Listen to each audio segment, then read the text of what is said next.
I hope you enjoy my stories. Instead of just clicking thumbs down, please comment and share how we can do better. If you do like our video, then please like and subscribe. During COVID, I moved into a small, maybe 30 homes, lakefront subdivision in Texas, with a fairly inactive HOA primarily run by retired homeowners.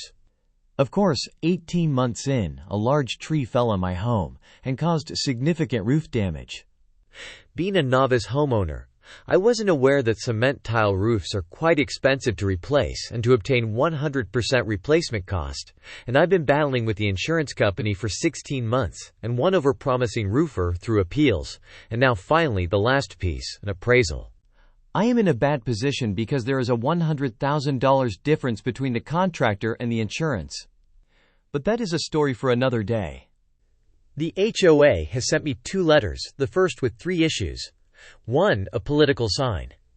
2. Roof repairs not being made by 6 months after the tree fall. And 3. Our septic-connected sprinklers smelling. They threatened to report me to the TECQ. Rather than argue with them over the legality of the sign. By the way, the no sign policy has an unwritten exception for church signs. I removed it. I fired our septic maintenance person, who is the same one the HOA president next door uses, and hired a new one and had the tank pumped. I have 0 experience with septic and the connected sprinklers. Also, I've noticed other neighbors' sprinklers stinking from time to time. Fast forward several months later, and unfortunately the insurance issue is still slow going. Last week I received a letter they would start fining me $50 per month for both lots I own, even the one the house isn't on, beginning in March 2024. That is fine with me. I suspect the repairs will be done by then. But then my dad came across the HOA president in my yard yesterday with another individual, and they said unspecified neighbors complained about a mold smell, and they were testing. Dad was nice to them, said let us know, and left it at that. But I'm livid. 1. I do have allergies, but I smell nothing. 2. Do they have a right to just come into my yard? 3. I suspect the complaint is the HO, tiring of looking at my tarps, which are quite ugly.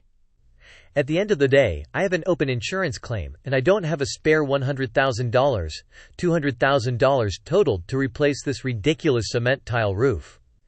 I admit I have made mistakes along the way with the insurance selection, roofer selection, maybe buying this home in the first place. I have loved lakeside living, and I'm 2 doors down from my sister, which has been lovely. Anyway, thanks if you have read this far. I can't keep beating myself up over this.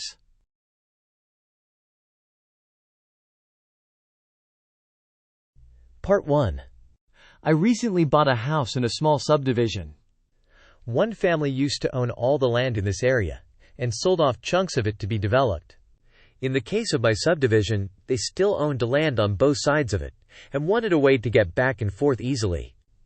They retained an easement, granting rights to their family only along one side of the subdivision. Basically, a gravel road that runs next to the property line in the backyards of several houses. Some time ago, the family sold off the other property on the far side, and told the homeowners in the subdivision they didn't need to use the easement anymore, and the neighbors could do what they wanted with that land. The neighbors at that time had a handshake agreement to keep the gravel road accessible, so the neighbors could use it a couple times a year for backyard maintenance. My house is the first one along the street, so it controls the access for the rest of the neighbors. But by the time I bought the house, tree branches had grown over the gravel road, and nobody had used it for several years. The seller told me I'd have the right to fence in the area if I wanted to. Fast forward to buying the house and having my small kids chase one too many balls into the street. I decided I needed to build a fence not only for privacy, but to keep them safe. The VP of the HOA board has a house further down the gravel road, and it turns out he wants access to it again, and he's also the only one on the architectural committee and would have to approve any fences. Instead of approving my fence, he sent me a certified letter with all the legal reasons that he had rights to use the gravel road. First, he says he has been using that gravel road since before there was even a house built on my lot, and he didn't need anyone's permission to use it. which doesn't seem to make sense because the other lots besides his are private property, so he would legally need someone's permission even without a house on them. Second, he claims that the easement was established for the subdivision, meaning he thinks just because the easement is there, everyone has rights to use it. But in reality, nobody in the subdivision has rights in the actual recorded easement, only the original family. Third, he claims that his use of the gravel road for more than 10 years gives him something called a prescriptive easement. But in my state, it takes a lot more than that to prove a prescriptive easement. In particular, since the homeowners allowed their neighbors to use that area, their use was not considered adverse, and therefore can't be used to claim a prescriptive easement. The way the courts look at it, if you are being nice to one of your neighbors by giving them permission to use part of your property, they can't come back later and try to use this against you to take away your rights. The certified letter was also signed by our HOA president. So I wrote to him and asked, "What's all this stuff then? And isn't it a conflict of interest for the VP to be involved in any board decisions around this since it affects him personally?" Part 2. So I wrote to the HOA president stating that I would like to work something out with the neighbors to give them permission to continue using the gravel road as they had done in the past. But I questioned why the HOA is trying to get involved with my private property, not common HOA property, when they have no legal authority. I also pointed out that all the legal reasons the VP sent me in his letter were not valid legal arguments and basically made no sense. The president responded that, since none of us are lawyers, ignoring the clear conflict of interest, that the VP had hired a lawyer to get a legal opinion on the matter, so that we can all move forward and be in compliance with state law. Soon I received a letter from his lawyer. It contained the exact same incorrect legal arguments as the VP's original letter, sometimes using the exact same words, that the VP had used the gravel road since before my house was built, and therefore didn't require permission. False, because the lots that the easement ran through were all private property. Also irrelevant for any modern-day take on the situation. That the recorded easement was established for the subdivision, and therefore it gave the VP some rights. Also false, because the recorded easement only gives rights to the previous landowner and nobody else. The easement is shown on the subdivision's plat map. However, it has a number that references the recorded one. That the VP has used the gravel road for more than 10 years, and therefore has established a prescriptive easement which I can't legally take away. Also false. The other conditions to establish a prescriptive easement were not met, mainly that there was a handshake agreement among all the homeowners, and the previous owner of this house gave permission for everyone to use it. No competent lawyer who actually reviewed the recorded easement could have come to these conclusions. So I did some research into what kind of idiot lawyer the VP had hired. For one thing, the lawyer's office is over 100 miles away, so I got curious. I looked up the law firm's website, and they proudly announced that they service customers for something called Legal Shield, which is an MLM operation where you pay $30 a month for affordable legal help when you need it, including writing one free letter a year, but not doing one free easement analysis a year. So it's pretty clear what happened, at least to me. The VP promised to hire a lawyer to review the easement, even though he has a conflict of interest, but didn't. He merely told this $30 per mo lawyer exactly what he wanted him to write in the letter, ignoring any actual facts or laws.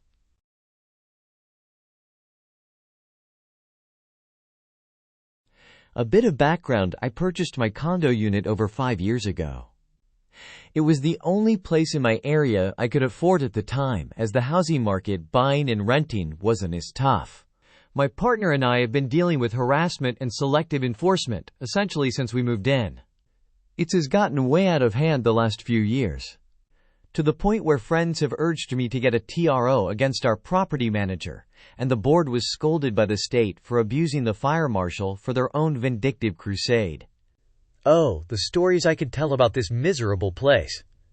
A few years back, I made my partner my POA for all things related to my condo, because I couldn't take the constant nasty grams I was receiving. I requested the board direct all communications to my POA. The board refused.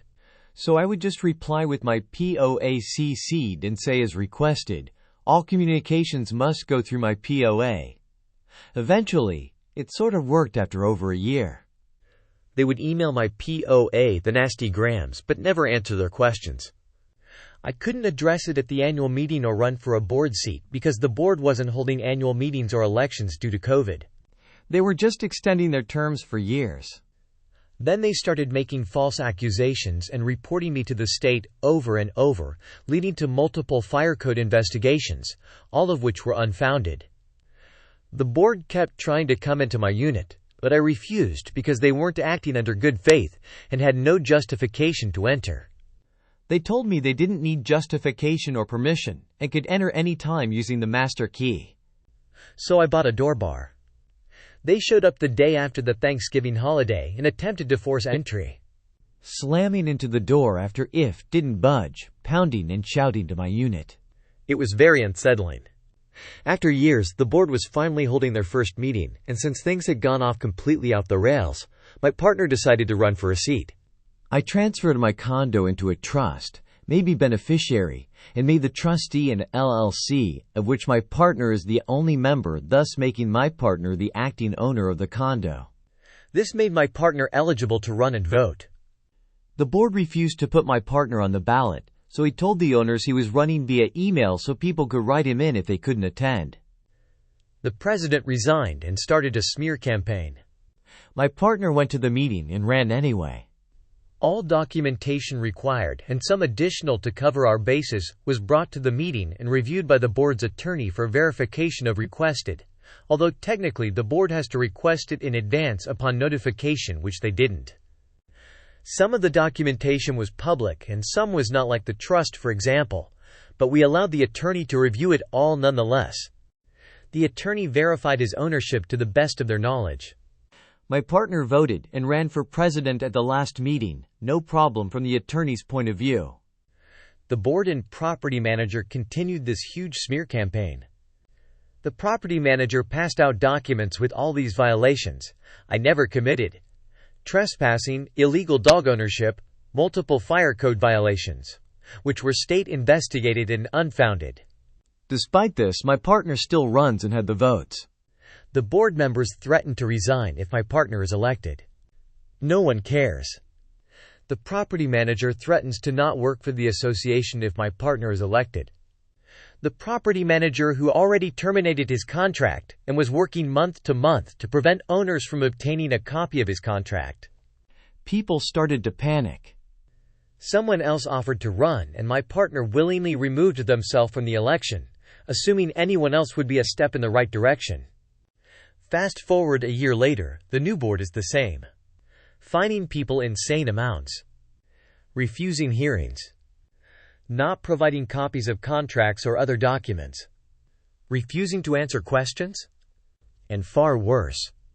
The annual meeting is coming up, and the board is demanding copies of the documents provided last year to the lawyer, including a full copy of the trust with all my assets listed, which is confidential. Letting a lawyer review it once in person is one thing, but providing it to the board to keep on file and through email, absolutely not. As beneficiary whose confidential information it is, I refused. My partner explained why the confidential documents would not be provided and requested the bylaw or state law that required us to provide any of these documents at all, stating we would comply with the appropriate laws. But nothing more. In response, the board revoked voting rights for my unit, and we are both banned from attending the annual meeting. They did not provide any justification, bylaws, or state law that provided them this absolute power. We were told to direct questions concerns to the CPA. We have been calling for months, no response. The board was made aware 3 times and didn't acknowledge. Just asked for even more documents, some of which don't even exist because they aren't applicable, and reiterated that the revoking of my unit's vote and attendance at the meeting.